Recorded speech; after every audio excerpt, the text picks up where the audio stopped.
ایک سوال یہ ہے کہ یہ موضوعات کے انسان شناسی، امت سازی اور امامت وغیرہ، ان کا آخری مرحلہ یا آخری ہدف کیا ہے کہ دنیا میں امام کی حکومت یا نظام امامت قائم ہونے کے بعد کیا ہوگا؟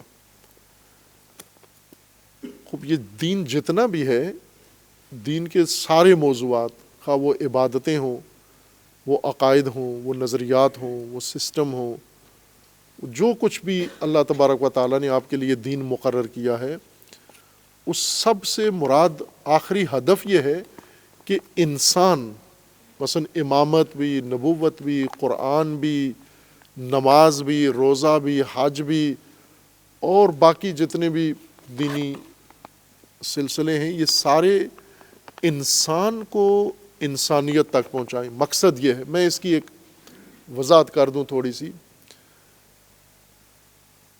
یہ ایک ضابطہ ہے، قرآنی ضابطہ ہے، عقلی بھی ہے، کہ اللہ تبارک و تعالیٰ نے انسان کو انسان بنا کر پیدا نہیں کیا، بلکہ انسان بننے کے لیے پیدا کیا ہے۔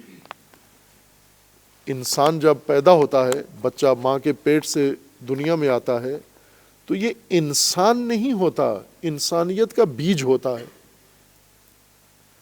اس بیج سے بعد میں انسان بن سکتا ہے، یہ بیج انسان ہو سکتا ہے، لیکن ابھی یہ انسان نہیں ہے۔ انسان بننے کی صلاحیت کا نام ہے یہ۔ اس نے انسان بننا ہے، اور جو انسان بننے کا مرحلہ ہے وہ اس نے خود انجام دینا ہے۔ اللہ تبارک و تعالیٰ نے انسان کی خلقت جو انجام دی ہے، تو خلقت میں فقط انسانیت کا بیج بنایا ہے، اور اس خلقت کے بعد ایک عمل انسان کے لیے خود چھوڑ دیا ہے، وہ انسان نے خود انجام دینا ہے، وہ ہے خلق۔ خلق اور خلق۔ خلق جو اللہ نے بنا دیا ہے، یہ ڈھانچہ، یہ خلق ہے، اور جو اس کے اندر انسان نے اس سانچے میں بھرنا ہے، انسانیت اور شخصیت، یہ خلق ہے انسان کا۔ یہ انسان نے خود پیدا کرنا ہے اپنے اندر خلق۔ مقصد یہ ہے، مثلا انبیاء کیوں آئے ہیں؟ انسان کو انسان بننے میں مدد دینے کے لیے۔ ائمہ کیوں ہیں؟ انسانوں کو انسان بننے میں تعاون کرنے کے لیے آئے ہیں۔ قرآن، آسمانی کتابیں کیوں ہیں؟ انسان کو انسان بننے کے لیے، یعنی اس بیج کو بھرپور انسان، کامل انسان بننے کے لیے مدد دینے کے لیے قرآن آیا ہے۔ سارے دین کا اور دین کے تمام تعلیمات کا اور تمام حصوں کا اصل، نہائی، فائنل، الٹیمیٹ ہدف کیا ہے؟ کہ یہ سارے مل کر اس بیج کو انسان بننے تک پہنچا دیں۔ جسے کہا جاتا ہے یہ مقام خلافت ہے، انسان خلیفۃ اللہ ہے، تو یہ مقام خلافت ہے، انسان ہے۔ انسان جب انسان بن جائے، یہ خلیفۃ اللہ ہے۔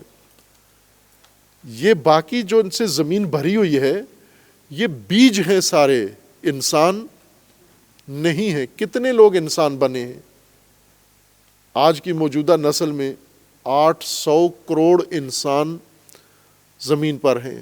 ان میں سے کتنے انسان ہیں جن کے اندر انسانیت ہے؟ پاکستان میں 25 کروڑ ہیں۔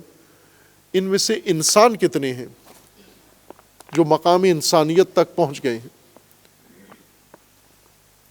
علامہ اقبال نے ایک شعر مولا رومی سے اپنی کتاب میں مثنوی میں نقل کیا ہے، بہت خوبصورت شعر ہے، میں نے اس کو اکثر پڑھا ہے، کہ دی شیخ با چراغ ہمی گشت گرد شہر، از دی و دد ملولم و انسان مارزوست۔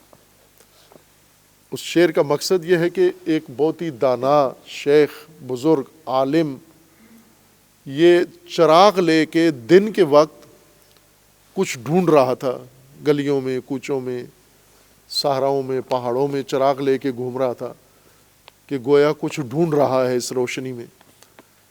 تو ہم نے پوچھا کہ کیا ڈھونڈ رہے ہو؟ تو اس نے کہا کہ میں کیڑے مکوڑوں سے تنگ آ گیا ہوں، انسان ڈھونڈ رہا ہوں۔ تو وہ پھر مولا رومی کہتے ہیں کہ گفتیم می پیدا نہ شود گشت ایم ماں، گفتہ کہ می پیدا نہ شود ہمن امارزوست، یعنی ہم نے اس شیخ کو بتایا کہ فضول ڈھونڈ رہے ہو، انسان نہیں ملتا، ہم نے ڈھونڈا ہے انسان نہیں ملتا۔ تو اس نے کہا وہی جو نہیں ملتا اسی کو ڈھونڈ رہا ہوں۔ یہ جو موجود ہیں یہ کیا ہیں؟ کہا یہ دیو و دد ہیں، یہ یعنی یہ حشرات اور کیڑے مکوڑے ہیں، سارے انسانیت تک نہیں پہنچے ہیں،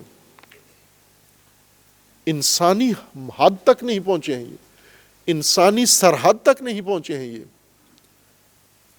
انسانیت سے پہلے پہلے ہی رک گئے ہیں یہ۔ اس لیے انسان تک بننا پہنچنا یہ دین کا اصل ہدف ہے۔ امامت ہو، نبوت ہو، تعلیم ہو، اصول دین، فروع دین، ان سب کا مقصود نہائی ہمیں اس مقصود تک پہنچانا ہے۔